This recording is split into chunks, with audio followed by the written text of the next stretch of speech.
Hello दोस्तों, स्वागत है हमारे यूट्यूब चैनल पर। आज हम 2 अक्टूबर विशेष के बारे में बात करेंगे। आज ही के दिन महात्मा गांधी और लाल बहादुर शास्त्री का जन्म हुआ था। महात्मा गांधी का जन्म 2 अक्टूबर 1869 ईस्वी में हुआ था। उसके बाद लाल बहादुर शास्त्री जी का जन्म जो है वो 2 अक्टूबर 1904 ईस्वी में हुआ था। एक गुजरात फैमिली से थे, दूसरे उत्तर प्रदेश में दूसरा का जन्म हुआ था। यानी महात्मा गांधी का जन्म पोरबंदर गुजरात में हुआ था और शास्त्री जी का जन्म अभी जो मुगल सराय, जिसका नाम कुछ दिन पहले योगी जी ने चेंज करके दीनदयाल उपाध्याय नाम से रखा गया उसका नाम, तो मूल रूप से उनका जन्म स्थान मुगल सराय था। तो दोनों के बारे में बात करेंगे। तो सबसे पहले हम बात कर लेते हैं महात्मा गांधी के बारे में, जिनका विचारधारा गांधीवाद आज विश्व प्रचलित है।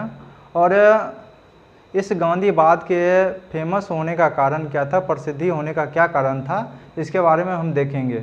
तो महात्मा गांधी के बारे में कुछ अच्छा भी कहा जाता है, कुछ बुरा भी कहा जाता है।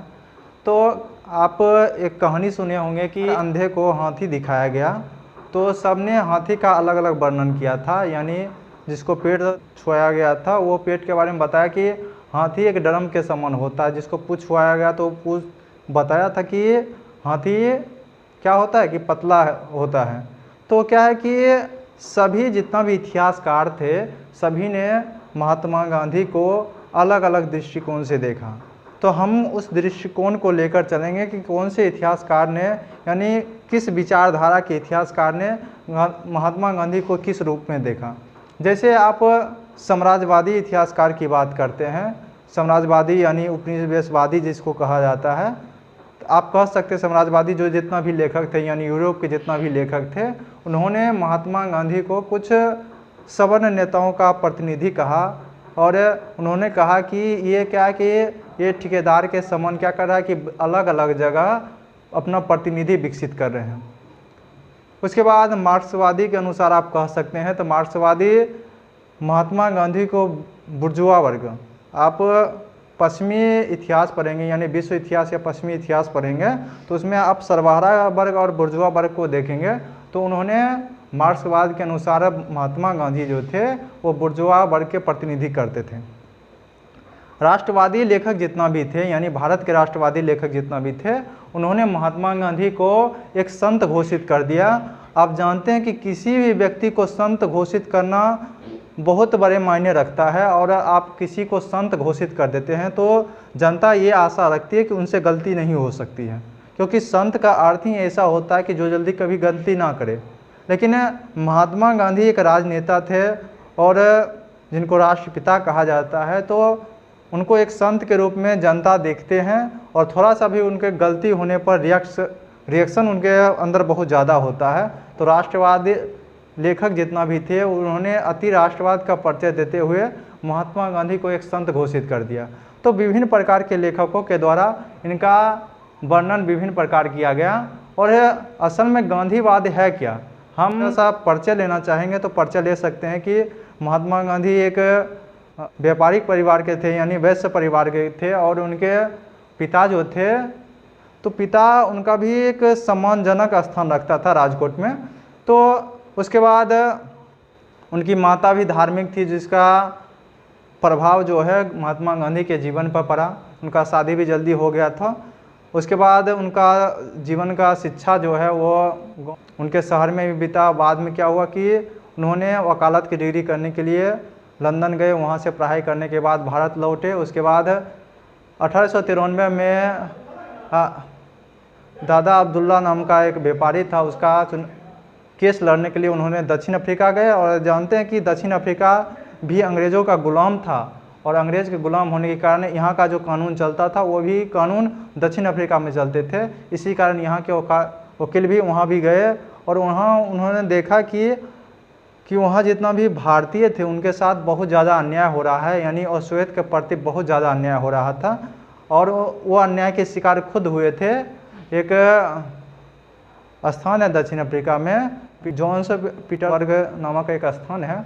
वहाँ पर क्या हुआ था कि गांधी जी को ट्रेन से धक्का मार के बाहर निकाल दिया गया था, क्योंकि महात्मा गांधी ये नहीं जानते थे कि श्वेत लोग जितना भी हैं उसके लिए अलग श्रेणी का आइए, क्योंकि महात्मा गांधी ए श्रेणी का टिकट कटा लिए थे और जाके ए श्रेणी में जाके बैठ गए थे, लेकिन श्वेत लोग जितना भी थे उनको बाहर निकाल दिए।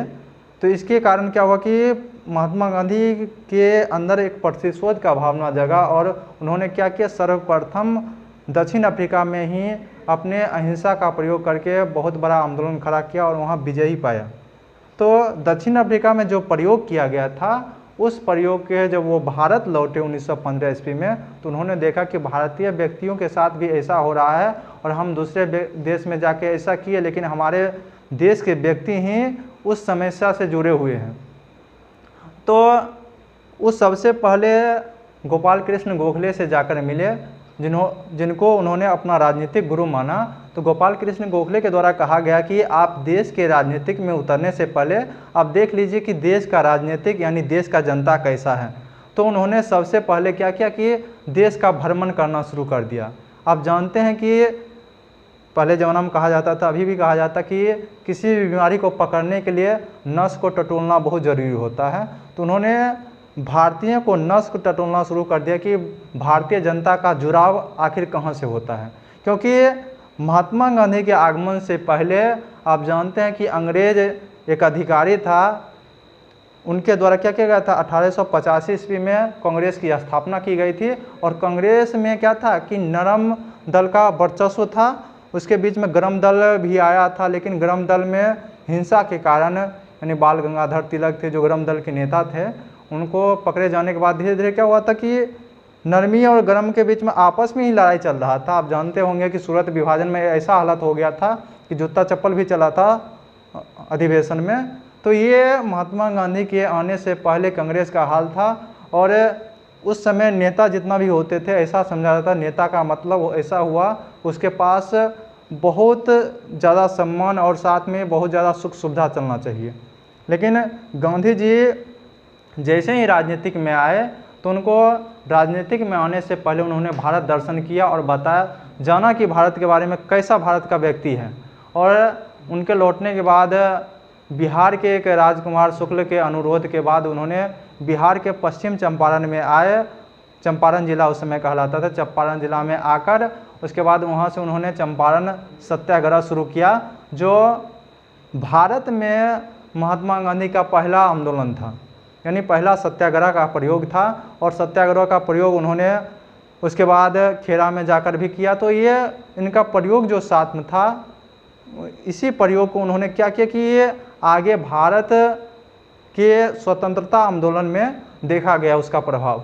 अब जानते होंगे कि आप क्लास 10th में पढ़े होंगे कि भारत का स्वतंत्रता संग्राम जो है वो असहयोग आंदोलन से शुरू किया जाता है। असहयोग आंदोलन से क्यों शुरू किया गया है, इसका कारण यही था, हम भी पहले नहीं समझते थे। असहयोग आंदोलन का कारण यही था कि उससे पहले जितना भी स्वतंत्रता की लड़ाई हुई थी, वो स्वतंत्रता की दरअसल में लड़ाई थी नहीं। कांग्रेस जो था एक ऐसा नेताओं का गुट था जो क्या था कि ऊंचे वर्ग के थे और उनको गरीब वर्ग से कोई मतलब नहीं था। वही चाहते थे कि क्या करें कि भारत को स्वतंत्रता दिलाए और राजनीतिक स्वतंत्रता दिलाने की बात करते थे।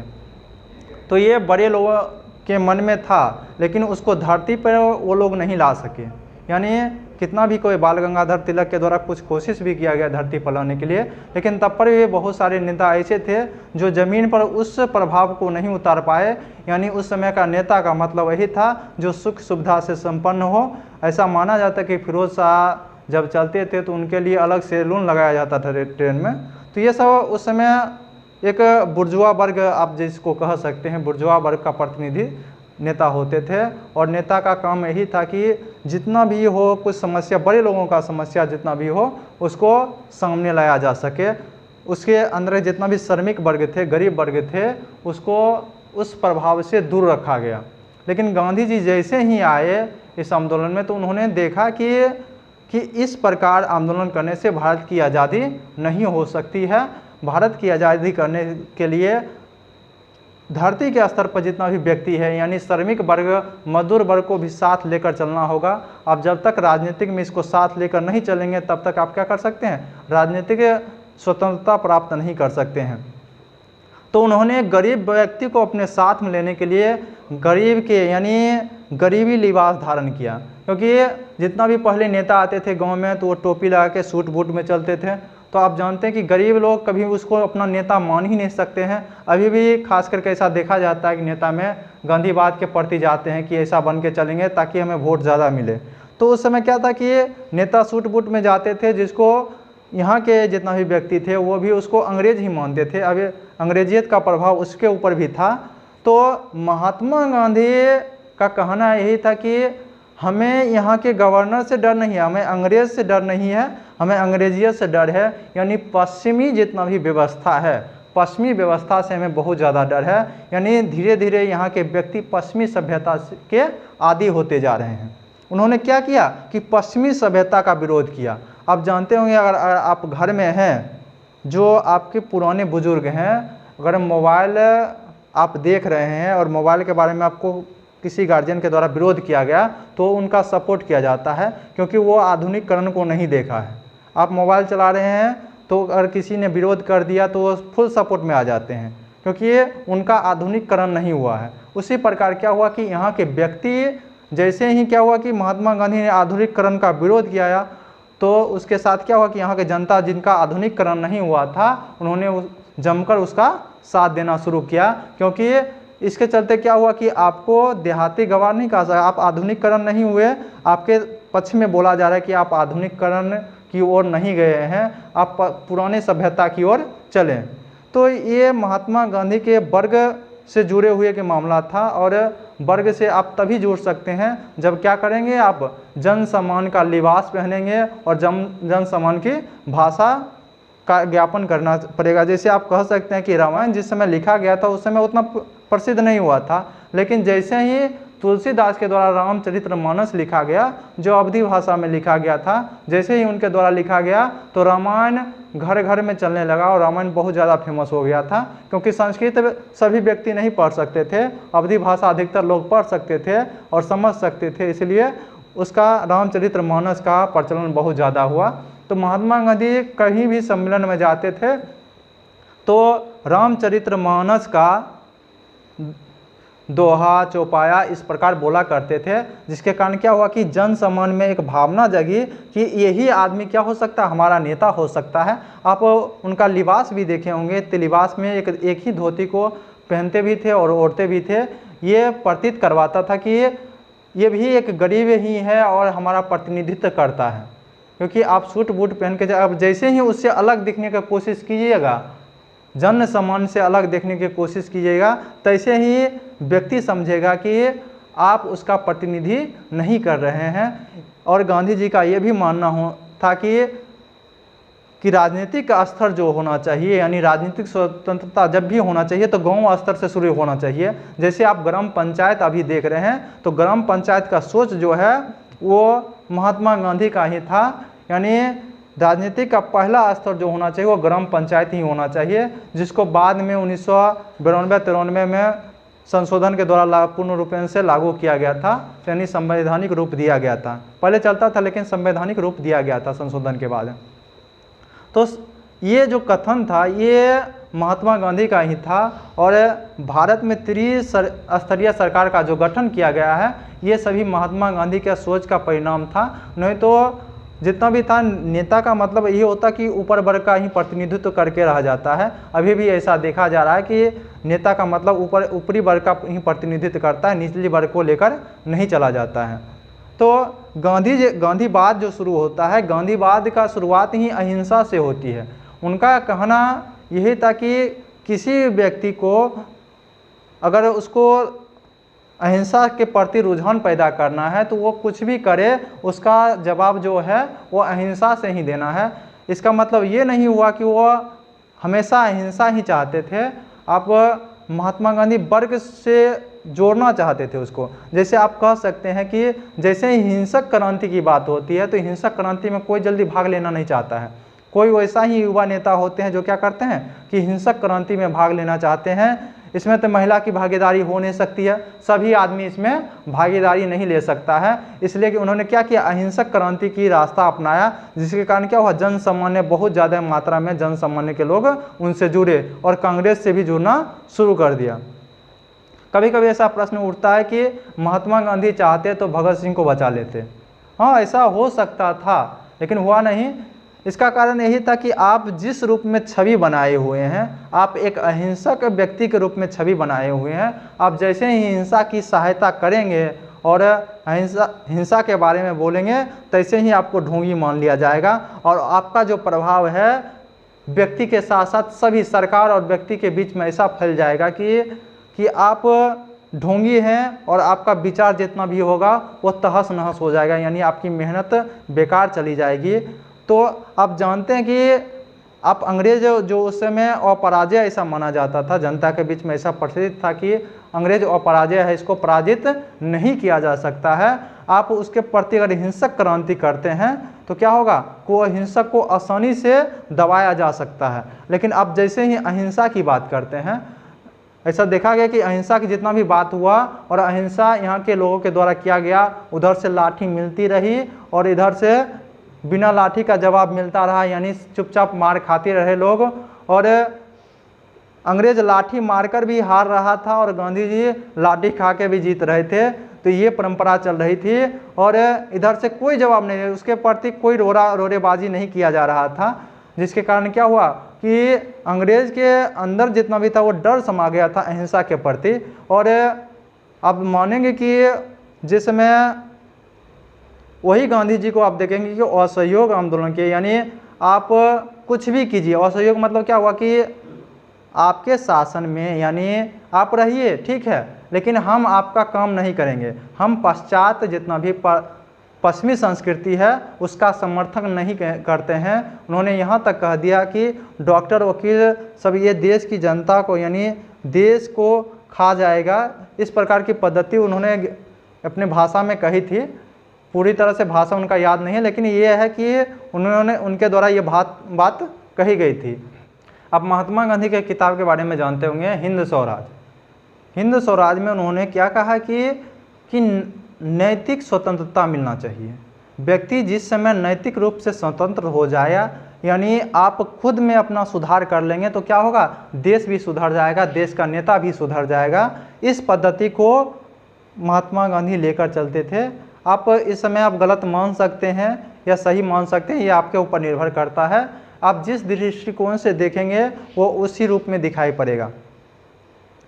उस समय एक उनका स्टेटमेंट ऐसा भी आया था कि अगर और कायरता में से एक को अगर चुनना होगा तो हम क्या करेंगे, हिंसा को ही चुनेंगे, क्योंकि हिंसा के द्वारा कायरता को प्रतीत नहीं करना है। यानी आप एक थप्पड़ किसी से खाने के बाद दूसरा गाल आगे कर रहे हैं, अगर आप डर के कर रहे हैं तो ये आपकी मजबूरी है, लेकिन आप हंसते हुए अगर कर रहे हैं ऐसा, तो ये क्या है कि उसके प्रति मन को बदलने के लिए बहुत बड़ा सार्थक कदम होगा। उनके बाद उनके द्वारा ऐसा कहा जाता कि सत्य के बारे में आपका क्या ख्याल है, तो उन्होंने किताब लिखी है सत्य के साथ मेरा प्रयोग। तो उन्होंने कहा कि हम तो प्रयोग कर ही रहे हैं, यानी सत्य के साथ मेरा प्रयोग जारी ही है और हम सत्य का अलग अलग स्तर पर प्रयोग कर रहे हैं। वही महात्मा गांधी आप देखेंगे कि वह असहयोग आंदोलन के दौरान वह सहयोग करते हैं और उसके बाद क्या है कि 1922 में चौरा चौरी कांड के बाद आंदोलन समाप्त भी कर देते हैं। लेकिन वही महात्मा गांधी क्या करते हैं कि नमक जैसे मुद्दे को लेकर, यानी नमक क्या है, हर एक घर का ज़रूरत है, नमक जैसे मुद्दे को लेकर उन्होंने क्या किया, राष्ट्रीय आंदोलन किया। और उसके बाद क्या कि वही गांधी जी हैं जो भारत छोड़ो आंदोलन के दौरान करो या मरो का नारा दिया। करो या मरो का नारा आप समझ सकते हैं, या तो कीजिए या मर जाइए। तो ये एक हिंसक रूप को देखा जा सकता है। जब क्या हुआ कि वर्धा में कांग्रेस का बैठक हुआ था, तो उस समय गांधी जी का प्रस्ताव नहीं मानने पर उनके द्वारा ये कहा गया था कि एक मुट्ठी बालू से हम क्या कर सकते हैं, कांग्रेस से बड़ा आंदोलन खड़ा कर सकते हैं। यही गांधी जी हैं क्या कि आवेश में, यानी हिंसा के प्रति धीरे धीरे आगे बढ़ रहे हैं। इनका विरोधी भी हुआ, जैसे बात करते हैं डॉक्टर अंबेडकर और सुभाष चंद्र बोस, इनका विरोधी भी हुआ। तो तो सबसे प्रबल विरोधी में यही सब थे। और आप ये भी जानते होंगे कि सुभाष चंद्र बोस ही कि महात्मा गांधी को सर्वप्रथम राष्ट्रपिता बोला था। महात्मा गांधी का जो डॉक्टर अंबेडकर के साथ जो मतभेद था, उसका मतभेद का कारण यही था कि गांधी जी वर्ण व्यवस्था का समर्थन करते थे और वर्ण व्यवस्था का समर्थन करने के प्रति उनका यही ख्याल था कि व्यक्ति का क्या होगा कि हृदय परिवर्तन होगा। हृदय परिवर्तन पर उनका जोर था कि हृदय परिवर्तन के साथ ही क्या होगा कि धीरे धीरे क्या होगा कि दलित लोगों के प्रति लोगों में क्या होगा आशा जगेगी और दलित लोगों को वो अप्रियता यानी छुआछूत की भावना से देखना बंद कर देगा। लेकिन डॉक्टर अंबेडकर का कथन यही था कि अगर राष्ट्र और दलित में एक को चूज करना यानी दलित की स्वतंत्रता और राष्ट्र की स्वतंत्रता में एक को चूज करना है तो हम दलित की स्वतंत्रता को चूज करेंगे। एक राष्ट्रवादी भावना के तहत आप ऐसा कह सकते हैं कि अंबेडकर जी का गलत सोच था कि राष्ट्र को आज़ाद होना चाहिए था, लेकिन ये अपने दलित व्यक्ति को आज़ादी की बात करते हैं। लेकिन ऐसा नहीं है। जो व्यक्ति जिस समस्या से गुजरता है उसके बारे में वो बखूबी जानता है कि ये अंबेडकर जी जिस समस्या से गुजरे थे उनके अनुसार ये कथन सही था, क्योंकि उनका उत्थान अगर भारत उस समय आज़ाद हो भी जाता तो ये जो छुआछूत की भावना है ये हृदय परिवर्तन पर संभव नहीं था, अभी भी संभव ऐसा लग नहीं रहा है। ये महात्मा गांधी का हो सकता है, क्योंकि व्यक्तिगत रूप से आप हमेशा सही नहीं हो सकते हैं और किसी भी राजनीतिक व्यक्ति के लिए उसका सर्वाइवल बहुत ज़्यादा ज़रूरी होता है। आप किसी भी चीज़ पद पे चले जाते हैं यानी सरकारी नौकरी पर चले जाते हैं तो एक बार में आपको हटाया नहीं जा सकता है, लेकिन राजनीतिक व्यक्ति बनने के बाद आपको हमेशा हटने का डर रहता है और आप तभी नहीं हट सकते हैं जब क्या करेंगे, आप भीड़ तंत्र के साथ चलेंगे। अब भीड़ तंत्र के साथ तभी नहीं चल सकते हैं जब आपका अपना इरादा मजबूत हो, जैसे महात्मा गांधी ने किया था। जिस समय क्या हुआ था, चोरा चोरी की घटना हुई थी, उस समय भीड़ तंत्र का उदाहरण था, यानी भीड़ के द्वारा चोरा चोरी पुलिस स्टेशन पर हमला करके बहुत सारे पुलिसकर्मियों को मारा गया था। तो ये भीड़ तंत्र का उदाहरण था, लेकिन भीड़ तंत्र का गांधी जी ने समर्थन नहीं किया और तत्काल क्या किया, आंदोलन को वापस कर लिया। उनका जो आंदोलन करने का तरीका था वह संघर्ष विराम संघर्ष पर था, यानी आप कह सकते हैं कि 1920, 1930 उसके बाद 1942 ये जो आंदोलन चल रहा था संघर्ष विराम संघर्ष का मतलब यही हुआ कि कोई भी व्यक्ति अपने सारे काम काज छोड़कर लगातार युद्ध में बहाल नहीं रह सकते हैं। इसलिए क्या होना चाहिए कि उस व्यक्ति को समय मिलना चाहिए ताकि क्या हो कि दुगुना जोश से क्या कर सके, काम कर सके। जब भारत छोड़ो आंदोलन की बात हुई तो उस समय बहुत सारे नेता पीछे हट रहे थे कि इस समय अगर हम ऐसा करेंगे तो क्या करेगा, अंग्रेज के द्वारा हिंसक रूप से कार्रवाई करके हमको कुचल दिया जाएगा। लेकिन ऐसा गांधी जी पूरी तरह से अग्रेसिव थे, क्योंकि उस समय जो एक तो द्वितीय विश्व युद्ध चल रहा था, उसके बाद बहुत सारे युवा नेता में बहुत ज़्यादा जोश था। तो गांधी जी जितना भी थे जोश का किस प्रकार उपयोग करना है, जिस प्रकार आप कह सकते हैं कि जिस समय खिलाफत आंदोलन चला था उस समय उन्होंने क्या किया कि मुस्लिम लोग का जितना भी जोश था उसको आंदोलन में परिवर्तित कर दिया। यानी उस समय महात्मा गांधी के बारे में ऐसा कहा गया कि इन्होंने क्या किया, मुस्लिम लोग का सहयोग किया। और ये क्या है कि पंथ निरपेक्ष, आप कहते हैं कि हम सेकुलर हैं, उसके बाद आप मुस्लिम का साथ दे रहे हैं, आप हिंदू धर्म के रामायण का चौपाई बोल रहे हैं। तो अलग अलग प्रकार का उस समय भी विरोध किया गया।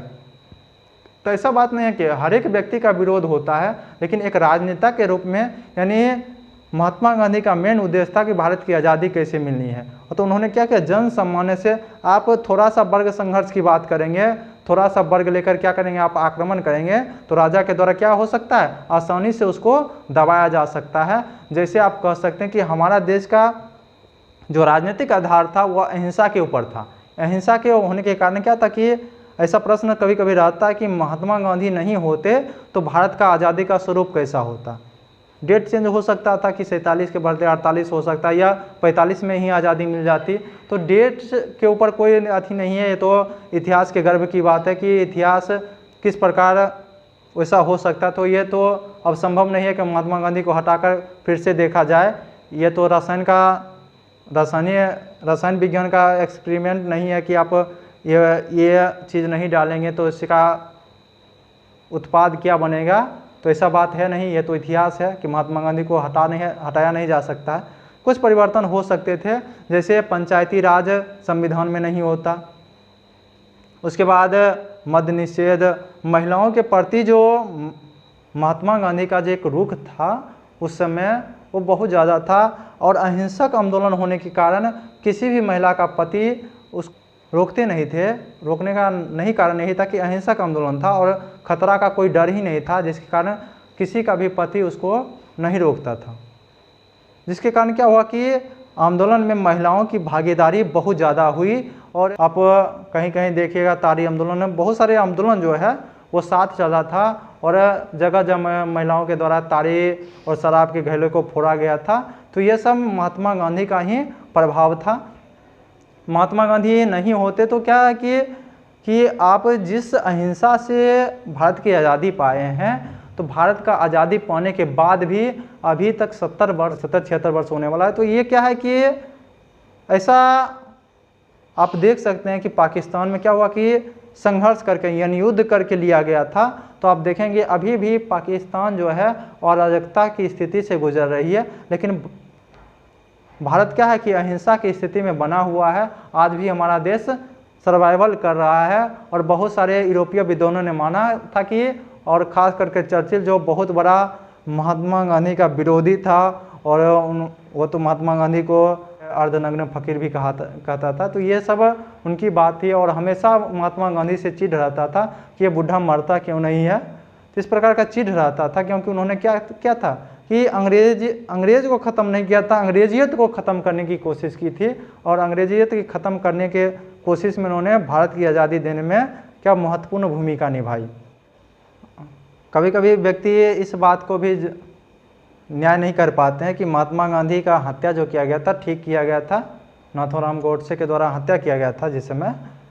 तो उन्होंने उसका कारण बताया था कि पाकिस्तान का सहयोग देना, और उस समय महात्मा गांधी का अभी तक भी विरोध होता है कि पाकिस्तान का सहयोग देना कितना उचित था।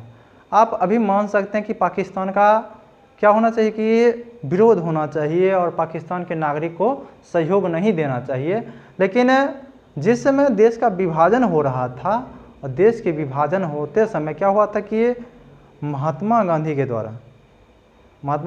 द्वारा आप कह सकते हैं कि 1948 में जनवरी का जो टाइम था, उस समय क्या हुआ था कि भारत सरकार से रिक्वेस्ट किया गया था कि आप 50 लाख रुपया पाकिस्तान को दें, ताकि उसके जितना भी यहाँ से मुस्लिम सब गए थे उसके सर पर तिरपाल रखा जा सके।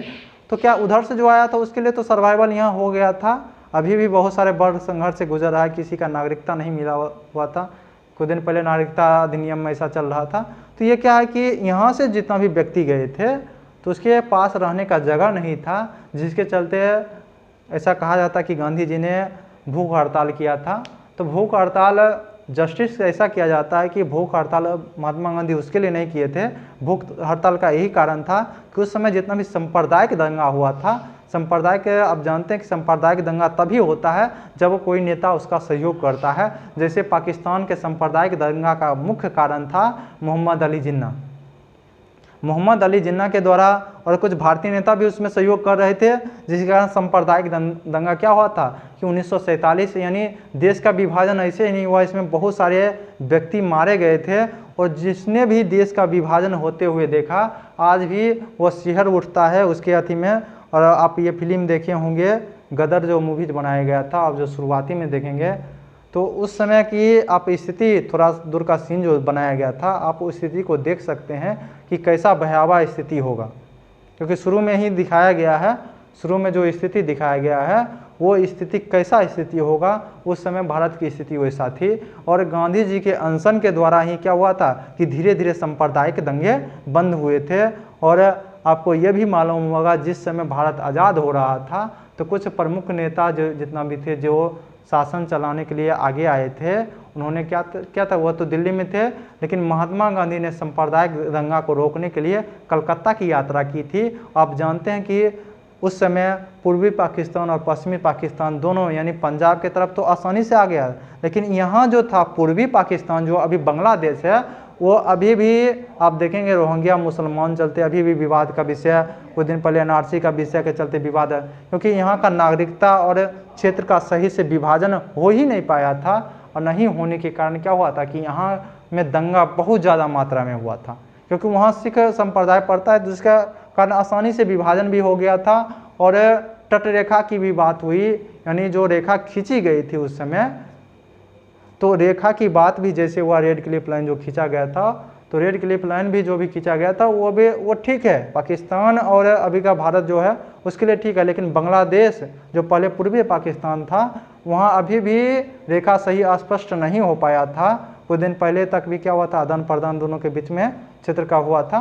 तो ये सबसे ज़्यादा दंगा पूर्वी पाकिस्तान में हुआ था, यानी बांग्लादेश में हुआ था। इसलिए महात्मा गांधी पूर्वी पाकिस्तान की तरफ यात्रा की और कलकत्ता जाके उन्होंने सांप्रदायिक दंगे को रोकने का कोशिश किया, तब पर भी नहीं रुका तो उन्होंने दिल्ली में आके अनशन पे बैठ गए, भूख हड़ताल पे बैठ गए, जिसके कारण क्या बहुत सारे नेता जो सांप्रदायिक दंगा के नेतृत्व कर रहे थे, क्योंकि आप जानते हैं सांप्रदायिक दंगा का अभी भी हो या पहले भी होता हो, नेतृत्व करने में नेता का बहुत बड़ा हाथ होता है। तो सभी नेता गांधी जी के डर से उसके पास आ गए और धीरे धीरे क्या हुआ, सांप्रदायिक दंगा शांत हुआ।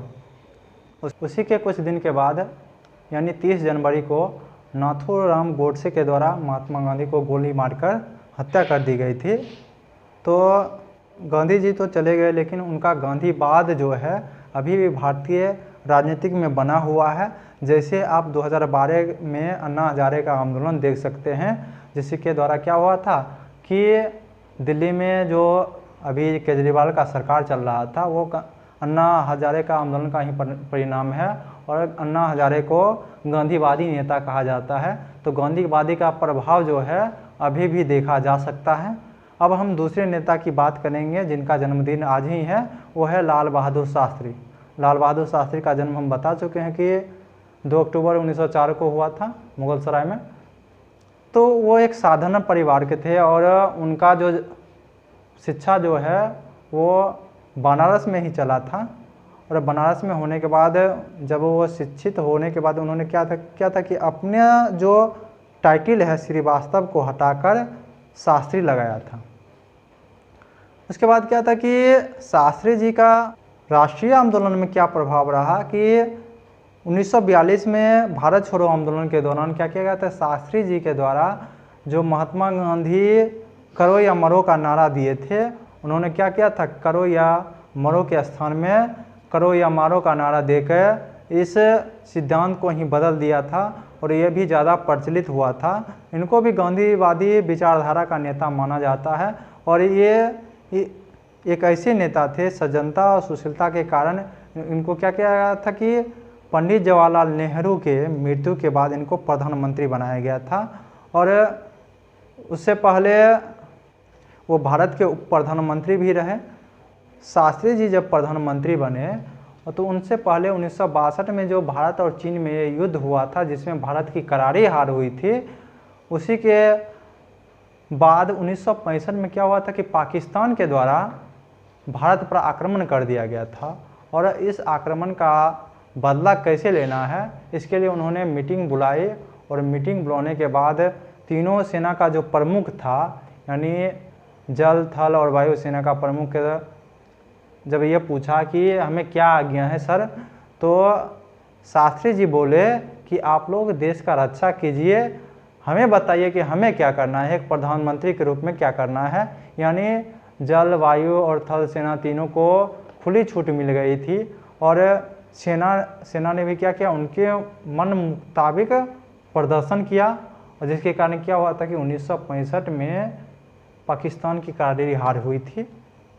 और बहुत सारा क्षेत्र क्या किया था कि पाकिस्तान का भारतीय सेना के द्वारा जीत लिया गया था।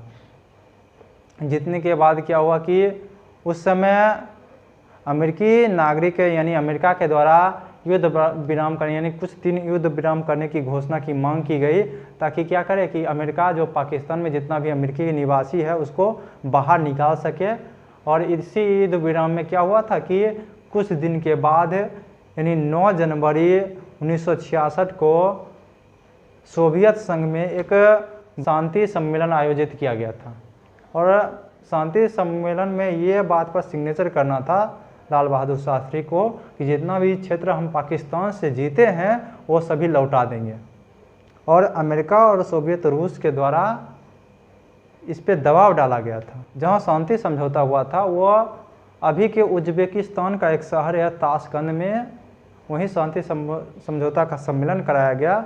और 11 जनवरी के दिन, उससे पहले शास्त्री जी का कहना यही था कि हम तो इस ज़मीन को नहीं लौटाएंगे, लेकिन ये ज़मीन जब भी लौटाएगा दूसरे प्रधानमंत्री ही लौटाएंगे।